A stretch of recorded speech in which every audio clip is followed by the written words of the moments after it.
Hello, my name is RaMell Ross. I am a camera operator, co-writer, and director of Nickel Boys. This is my director's commentary.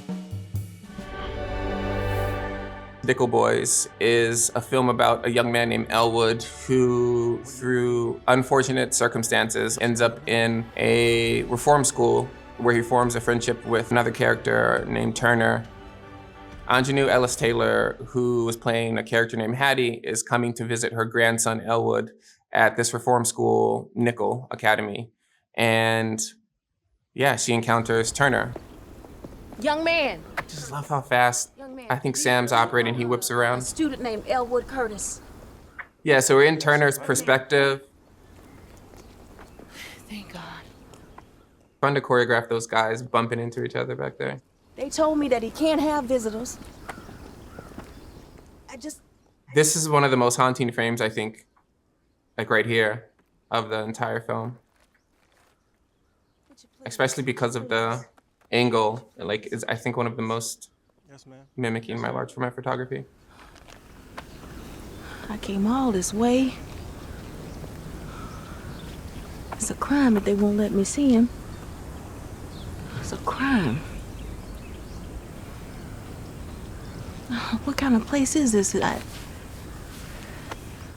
won't let me see him. She had mentioned during filming that she was having trouble with the point of view because she was unable to really engage with the character and touch the other character. Something Anjanou articulated recently was that the loneliness that she felt not being able to engage truly with another actor was something that she reversed into Hattie. Turner. Well, I'm glad I can rely on somebody around here, Turner. So she used that loneliness to embody the loneliness and the isolation that Hattie feels having lost Elwood, which is a beautiful actor trick. I came all this way, and I can't hug Elwood, so I guess you'll have to do. Yeah, this scene lays bare the POV idea because obviously the hug, but having to have Anjanou move towards the character and then come in for the hug slightly above her shoulder and sort of whip around, like that choreography and that intersubjectivity between the camera and the character really pushed us to see whether or not the POV would work in general, you know? What are they feeding y'all? You can't muster a bigger hug than that. I'm gonna expect it next time, Turner. Yes, ma'am. I'll see how we'll guess this. What she said is scripted, but what Anjanou does... Thank you, son.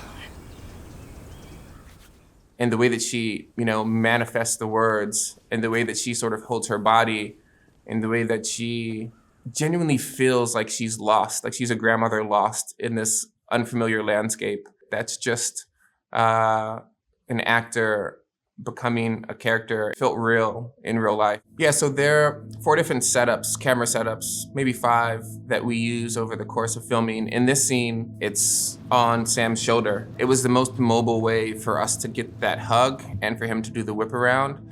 Often it's a body rig that's on the fellas. Huh? Whip to him. Yeah. Huh? Okay. Yeah. Flag on the plate.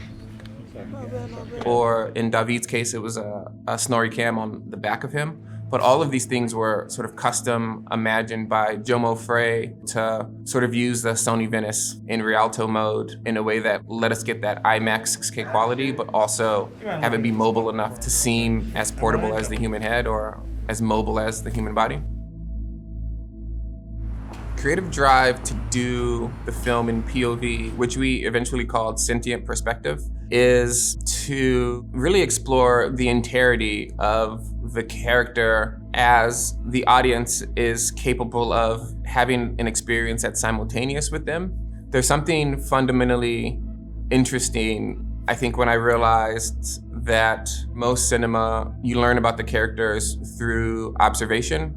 through a sort of fundamental objectification through behavior analysis in relationship to Black culture and the camera.